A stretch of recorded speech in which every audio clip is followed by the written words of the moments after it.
오늘 우리에게 주시는 하나님 아버지의 말씀은 에베소서 2장 8절에서 10절 말씀입니다. 에베소서 2장 8절에서 10절까지 제가 봉독해 드리겠습니다. 너희는 그 은혜에 의하여 믿음으로 말미암아 구원을 받았으니 이것은 너희에게서 난 것이 아니요 하나님의 선물이라. 행위에서 난 것이 아니니 이는 누구든지 자랑하지 못하게 함이라. 우리는 그가 만드신 바라 그리스도 예수 안에서 선한 일을 위하여 지으심을 받은 자니 이 일은 하나님이 전에 예비하사 우리로 그 가운데서 행하게 하려 하심이라. 아멘. 우리가 계속해서 이 새벽 기도의 시간에 에베소서 말씀을 나누고 있습니다. 에베소서 이 교회는 바울이 2차 전도 여행 때 개척한 세운 교회죠. 그리고 바울이 3차 전도 여행 때는 3년간 머물면서 이렇게 목회했던 그러한 곳이기도 합니다. 그래서 바울이 지금 로마 감옥에 갇혀 있으면서 그 교회를 생각해서 그 교회뿐만 아니라 그 주변에 있는 에베소를 중심으로 한 그 주변 교회의 회람용으로 이 편지를 쓰고 있는 것이죠. 그래서 그들에게 예수 그리스도가 어떤 분인지, 교회는 어떠한 모습이 되는지, 다시 오실 그 주님을 우리가 어떠한 자세로 맞이해야 되는지, 이러한 부분. 그래서 6장밖에 되지 않지만 바울 신학의 어쩌면 요약이 될 정도로 그렇게 강력한 말씀입니다. 그래서 오늘은 우리가 8절에서 10절까지 말씀을 보겠는데요. 2장 1절에서 3절까지 우리가 구원받기 이전의 삶의 모습에 대해서 거기서 기록하고 있어요. 그래서 1절에서 2절은 이제 바울이 그 당시의 입장으로 봤을 때 이방인들의 모습이 어떠했는지, 그 다음에 3절도 유대인들은 이방인과 별 다를 바 없이 너희도 본질상은 그들과 똑같이 우리 모두 인간은 하나님 앞에 진노의 자식들이었다. 그러니까 우리가 하나님 앞에 구원받을 만한 그러한 어떤 조건이나 그런 것이 하나도 없다는 것이죠.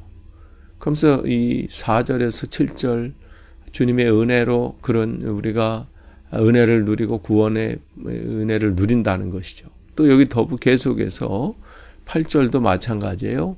너희가 그 은혜로, 하나님의 은혜로 인해서 믿음으로 말미암아 구원을 받았다. 그리고 이것은 뭐예요? 우리의 행위가 그렇게 될 만한 사람이어서가 아니라 하나님의 선물이라. 그러니까 구원은 하나님의 선물이라는 거예요. 그러니까 우리가 지금 그리스도인이 되어 하나님 앞에 이 신앙의 길을 걷고 있는 거, 이건 어쩌다 보니까 그렇게 된 게 아니라 놀라운 하나님의 그 사랑의 표시죠. 그리고 하나님의 한량없는 은혜입니다. 그러니까 그리스도인이 된다는 것은 하나님의 은혜의 결과예요. 여러분, 이 감격 가운데 여러분이 늘 사시길 원합니다. 아무나 되겠어요? 하나님께서 우리를 그렇게 해주신 거예요. 그러니까 이것은 우리가 율법을 잘 지키고 대단한 일을 했기 때문에 그런 것으로 된 것이 아니라 오직 그 은혜를 믿음으로 말미암는 거예요. 믿음으로 받은 결과이죠. 그래서 은혜라는 것은 우선 받을 만한 자격이 없는 자들에게 베풀어 주시는 호의예요. 호의. 그럴 만한 자격이 없는데 그럼에도 불구하고 베풀어 주시는 것이죠. 그게 은혜예요. 그런데 그 은혜는 여기 말씀에 의하면 믿음과 떨어질래야 떨어질 수 없는 불가분의 관계예요. 하나님의 은혜로 우리에게 이 믿음의 이 구원의 선물을 주신 거예요. 그 손을 내미셨어요. 그러면 믿음은 뭐냐면 꼭 붙잡는다 이거예요. 그러니까 믿음이라는 이 단어, 이 의미 속에 뭐가 담겨 있냐면 꼭 붙잡는다. 모든 것을 내어 맡긴다. 밀착한다. 이게 믿음이라는 이 단어 속에 포함되어 있는 뜻인데, 그렇기 때문에 은혜는 근본적인 거죠. 하나님이 주시는 우리에게 주신 은혜. 그러나 이 믿음은 직접적인 거예요. 그러니까 하나님께서 우리를 이 구원이라는 그 귀한 선물, 우리가 감당할 수 없을 만큼 벅찬 그 선물을 우리에게 내미신 거죠. 그럴 때 우리는 어떻게 그 선물을 나에게 주신 하나님의 사랑이다, 은혜라 생각하고 그것을 꼭 붙잡는 것, 그것을 받아들이는 것, 선물을 받는 것, 이게 믿음입니다. 그러니까 우리가 구원이라고 하는 그 생명이라고 하는 그 선물을 믿음이라는 손으로 받는 거죠. 그런데 여기 보면 그 은혜에 의하여 믿음으로 말미암아 이랬어요. 그래서 하나님께서 우리를 사랑하시는 마음으로 구원이라고 하는 생명의 선물을 우리에게 주셨는데, 우리가 그것을 믿음으로 받아들이지 않으면, 그것을 받지 않으면 선물은 내 것이 안 되는 거예요. 선물을 주님은 오늘도 주신 거죠. 그래서 우리가 그것을 붙잡은 겁니다. 받은 거예요. 그래서 이 둘은 뗄래야 뗄 수가 없죠. 그래서 바울은 계속해서 말합니다. 행위에서 난 것이 아니니 9절에 이는 누구든지 자랑하지 못하게 함이라. 그 믿음 또한도 마찬가지예요. 내가 무슨 대단한 그런 사람이어서가 아니라 하나님이 또 그 믿음 또한 우리에게 허락하신 것이죠. 그러니까 모든 것은 하나님의 은혜예요. 하나님께서 하셨기 때문에 우리가 그 은혜를 누리고 있는 것이죠. 바울은 그것을 계속해서 에베소 교회 성도들에게 당신들이 무슨 그 교회 안에서 지금 믿음이 성장하고 한 것은 바울 자신이 대단해서 당신들을 그렇게 변화시키고 뭐 그렇게 한 것도 아니고, 지금 또 남아있는 자들이 또 뭐 그렇게 대단한 일들을 또 감당한 것도 아니고, 지금 이 당시엔 또 디모데가 또 그것을 사역하고 있는 그러한 상황이니까, 그러니까 그런 모든 것 속에서 전적으로 하나님의 은혜라는 거예요. 사람이 조금 더 개입할 수 없는 전적으로 하나님의 은혜가 우리에게 있다는 것이죠. 그런데 왜 우리를 이렇게 구원이라고 하는 이 생명, 구원의 선물, 또 이 생명을 우리에게 주신 이유가 뭔가? 그게 10절에 나오죠. 그 하신 목적이 있다는 거예요. 그래서 우리는 그가 만드신 바라 이렇게 돼 있어요. 원래 이 만드신 바, 하나님의 그 은혜 가운데 거하는 그야말로 하나님께서 우리를 창조하시고 또 하나님의 형상으로 만드시고, 그래서 복된 존재인데 그 하나님이 만드신 우리들이 어떻게 있다는 거예요? 하나님 말씀을 떠나서 하나님 말씀을 불순종하고 떨어져 나간 것이죠. 떨어져 나간 것을 타락이라 그런 겁니다. 그러면서 하나님이 기뻐하지 않는 그러한 삶을 사는 것이죠. 그래서 1장 3절에 진노의 자식들이에요. 그런데 하나님께서 우리를 새롭게 하시고자 우리를 구원해 주신 것이죠. 그러면 거기 보면 그가 만드신 바라 그리스도 예수 안에서 선한 일을 위하여 지으심을 받은 자니. 그러면 우리를 새롭게 만드신 목적이 뭐예요? 그리스도 예수 안에서 선한 일을 위해서 지으심을 받은 자라 이렇게 했어요. 그러니까 우리를 구원의 선물을 주신 이유가 새로 지음을 받기 위해서. 근데 뭐예요? 선한 일을 위하여 이렇게 했어요. 선한 일을 위하여. 근데 그 선한 일이 뭐냐? 그게 이제 그 다음에 나오잖아요. 이 일은 뭐냐면 선한 일이에요. 그러니까 원래는 이 일을 감당해야 되는데 그걸 놓친 거예요. 놓친 것을 다시 한번 이제 시작하시는 거죠. 이 일은 하나님이 전에 예비하사 우리로 그 가운데서 행하게 하려 하심이라. 그러니까 주님께서 처음 만드셨을 때 인간을 창조하시고 하나님의 형상으로 만드셨을 때 하나님이 계획하셨던 것, 또 하나님께서 우리에게 기대하셨던 것, 그게 선한 일이에요. 그러니까 선한 일이라고 하는 것은 무슨 나가서 착한 일을 하고 좀 대단한 뭘 나눠주고 이런 부분이 아니라, 그것은 원래 이 선한 하나님과 이 속에 있을 때 자연적으로 나오는 결과물인 것이죠.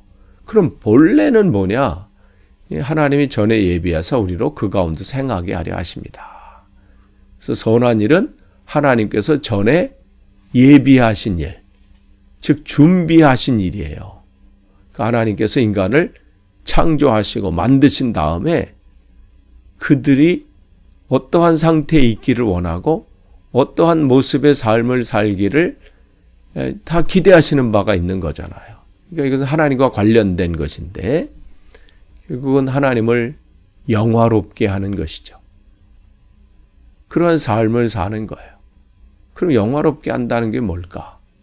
하나님께서 우리를 창조하신, 정말 우리를 하나님의 은혜 안에 거하게 하시고, 우리는 누구예요? 하나님의 자녀고 하나님의 아들이고, 우리가 그 안에 거해 있는 거죠. 그러니까 우리가 이 신분이라는 게 얼마나 중요한지 몰라요. 내가 누구이냐를 아는 것은 굉장히 중요합니다. 이걸 모르면요, 늘 두려워하고 염려하고 그 가운데에 거해요. 자기보다 좀 대단한 사람 만나면 그 안에서 주눅들고, 그렇지 못한 사람을 또 만나면 그 안에서 또 우쭐대고 교만하고. 왜냐하면 세상의 가치가 나의 판단 기준이라고 생각하니까 그렇죠. 근데 우리는 어떻게 해요? 다른 게 그것은 상대적인 가치예요. 어느 장소 누구를 만나느냐에 따라서 내 가치가 높아지기도 하고 낮아지기도 하고, 그래서 교만해지기도 하고 때로는 또 낙심되기도 하고, 서로 비교하고 경쟁하다 보면 또 우울해지기도 하고, 그런 상황들이 끊임없이 펼쳐지는 거예요. 그런데 분명한 것, 하나님께서 우리를 전에 예비하신 것은 뭐냐면, 하나님 앞에, 하나님 너는 내 자녀다. 그 분명한 그 신분, 그 안에서 당당해지는 거예요. 그 안에서 자유하는 거예요. 세상과의 비교나 경쟁 의식 때문에 그 안에서 우월해지고 또 좌절하고, 이걸 반복하는 인생이 아니라 자기 스스로를 판단해서 별 볼 일 없으면 얼마나 우울해요. 다른 사람들은 잘 나가는 것 같고 잘 되는 것 같은데 나만 이 모양 이 꼴인 것 같고, 다른 사람들은 행복하고 뭐 잘 풀리는 것 같은데 나는 늘 이 모양 이 꼴이라고 생각하니 좌절되잖아요. 그런 삶이 아니라 분명한, 나는 하나님이 만드신 바라, 나는 하나님의 창조물이고 예수 그리스도의 그 엄청난 그 피값, 그것과 맞바꾼 사람이다. 그 분명한, 어떠한 상황 속에서도, 상황과 환경 속에서도 견고한 삶, 평안한 삶, 당당한 삶. 그러니까 자신감이죠. 이것은 교만함과는 달라요. 나는 하나님의 자녀라는 그 자신감. 세상에 어떠한 것이 나를 둘러싼다 할지라도 나는 그 안에서 흔들리지 않는다. 이게 하나님께서 원래 우리에게 원하시는, 예비하신 거예요. 그래서 그 가운데 행하게 하시는 거죠. 이러한 삶을, 자세를 가진 사람은요, 세상 삶 속에서 어떠한 상황에서 함부로 사람을 대하지 않죠. 왜냐하면 모두가 하나님이 만드신 바 그렇게 된 사람들인데, 그러니까 그 사람들 앞에서 세상 사람들이 대단하다고 하는 사람 앞에서도 주눅들지 않아요.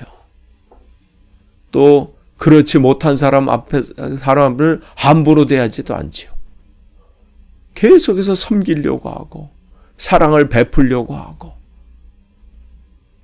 그러니까 이거는 결과예요.